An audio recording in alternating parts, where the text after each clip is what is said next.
La Petite Censive comprend à la fois une zone pavillonnaire importante et 3 linéaires de logements collectifs.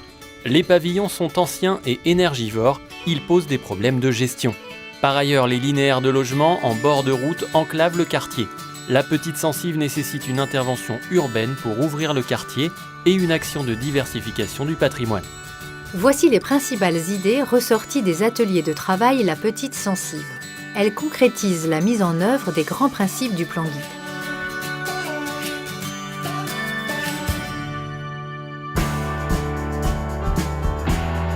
En bordure nord-est du quartier, le secteur Petite Censive Santos-Dumont se situe à la croisée des grands tracés urbains. Le boulevard Einstein, les rues Eugène Thomas et Santos-Dumont, les enclos du parc sportif et la Géraudière. Les idées issues des ateliers font ainsi émerger les questions des déplacements, de logement, d'activité et d'environnement. À la Petite Censive, la question des déplacements est au centre du projet. Le constat est unanime sur l'importance du trafic sur le boulevard Einstein, la circulation trop rapide, les carrefours dangereux sur la rue du Honduras. Les échanges au cours des ateliers ont évoqué la transformation du boulevard Einstein en un grand boulevard urbain à vocation économique et résidentielle. La voie, mieux partagée, laisserait toute leur place aux piétons, aux cyclistes et aux automobilistes. Concernant les cheminements piétons, les habitants pointent leur manque d'aménagement. Leur développement est envisagé, notamment pour mieux relier les espaces verts et naturels du quartier. Pour tous les participants aux ateliers, le rond-point de la Géraudière pourrait constituer un ancrage au développement de l'activité sur le secteur. Dans cette idée, la réduction de son emprise permettrait la construction d'un bâtiment avec une offre incluant des services, notamment liés aux activités.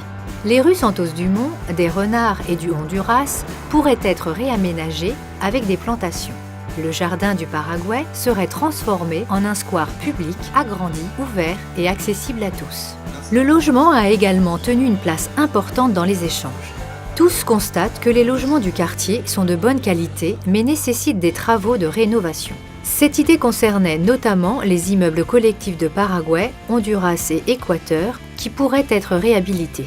Le stationnement serait modifié à raison d'un parking par bâtiment. Le renouvellement du pavillonnaire social, hors Venezuela et Bolivie, a également fait l'objet d'échanges. En parallèle de la réhabilitation des logements existants, pourrait se développer une nouvelle offre de logements plus diverse, combinant maisons et immeubles collectifs, mais à plus long terme. La démolition à terme des pavillons le long de la rue Santos-Dumont est en réflexion. L'offre d'équipements, de services et de commerce, c'est ce qui fait vivre le quartier. À partir du diagnostic réalisé, l'idée partagée est de s'appuyer sur l'existant. La vocation scolaire et sportive du secteur Santos-Dumont serait renforcée.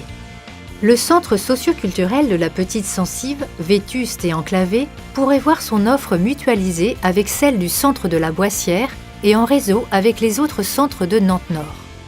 La réflexion est donc en cours sur ce secteur Petite Censive Santos-Dumont.